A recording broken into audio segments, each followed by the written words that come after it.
Shalom, selamat pagi Bapak, Ibu, dan Saudara sekalian. Bersyukur kita masih diberi kesempatan untuk menikmati hidup kita hari ini.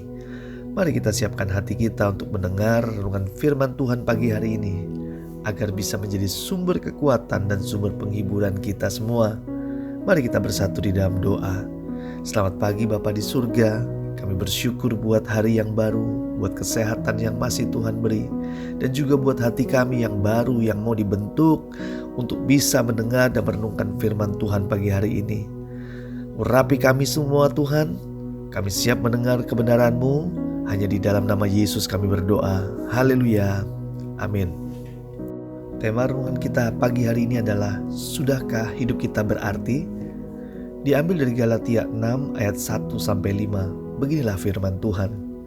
Saudara-saudara, kalaupun seorang kedapatan melakukan sesuatu pelanggaran, maka kamu yang rohani harus memimpin orang itu ke jalan yang benar dalam roh lemah lembut, sambil menjaga dirimu sendiri supaya kamu juga jangan kena pencobaan.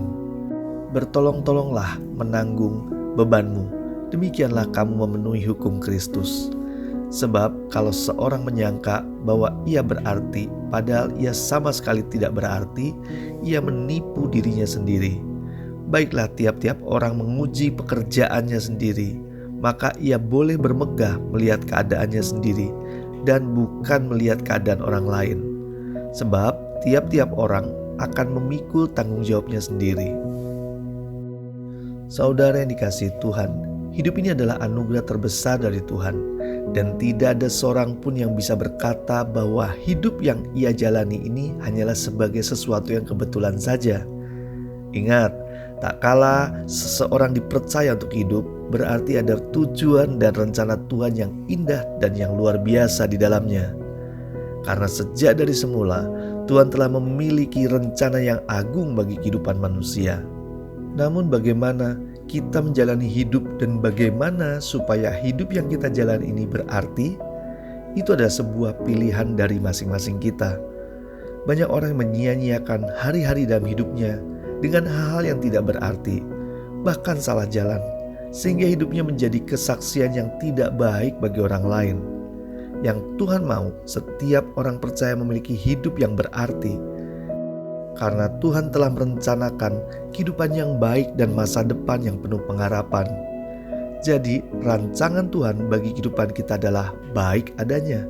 Kita harus berusaha bagaimana supaya hidup kita ini berarti dan sesuai dengan apa yang Tuhan mau. Kita harus bertanggung jawab dengan kehidupan kita masing-masing. Kita diberi talenta untuk dikembangkan, diberi potensi untuk dimaksimalkan. Hidup yang berarti adalah hidup yang berbuah bagi Tuhan dan menjadi berkat bagi orang lain.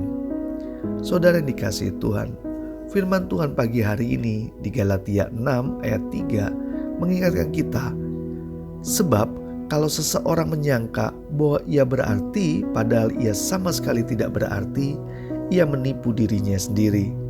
Mari kita fokus bertanya pada diri kita sendiri, apakah hidup kita sudah berarti buat orang-orang di sekeliling kita? Dan juga kita bertanya kembali pada diri kita, apakah hidup kita sudah berarti buat Tuhan? Jangan sampai kita menipu diri kita sendiri karena kita telah berpikir bahwa hidup kita telah berarti bagi orang lain, tetapi kenyataannya tidak. Saya pribadi sebagai seorang bapak dan juga seorang suami masih kurang berfungsi dengan baik.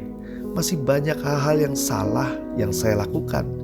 Terkadang anak-anak saya juga protes untuk mengkoreksi saya. Dan istri saya juga sering memberitahu kesalahan-kesalahan saya. Ini semua perlu direspon dengan benar. Jika kita ingin hidup kita berarti buat orang lain, minimal berarti buat orang terdekat kita.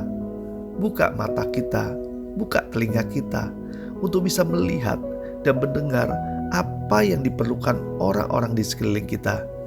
Jangan egois hanya ingin menyenangkan dan memuaskan diri kita sendiri. Jangan sia-siakan hidup kita. Teruslah belajar melihat dan mendengar keperluan orang-orang di sekeliling kita, agar hidup kita bisa berarti tidak saja bagi orang-orang di sekeliling kita, tetapi bagi Tuhan yang telah membuat rencana yang baik dalam kehidupan kita. Marilah kita berdoa. Tuhan, terima kasih kami telah mendengar kebenaran-Mu pagi hari ini. Kami percaya bahwa hidup kami direncanakan Tuhan untuk memiliki arti tidak saja bagi orang-orang di sekeliling kami, tapi berarti buat Engkau. Pakai kami Tuhan jadi alat-Mu Tuhan, di mana menyatakan kasih Tuhan di tengah-tengah orang di sekeliling kami. Dan ajar kami juga terus Tuhan menjadi orang yang hidupnya bisa berarti dalam memuliakan Tuhan. Pagi hari ini kami juga datang ke hadapan Tuhan, memohon berkat Tuhan menyertai kami. Berkati usaha kami, berkati pekerjaan kami, berkati apapun yang kami lakukan pagi hari ini boleh berhasil dan kembali lagi memuliakan nama Tuhan. Kami terima setiap berkat-berkat Tuhan, berkat jasmani, berkat rohani, hanya di dalam nama Yesus. Haleluya. Amin. Tuhan Yesus memberkati.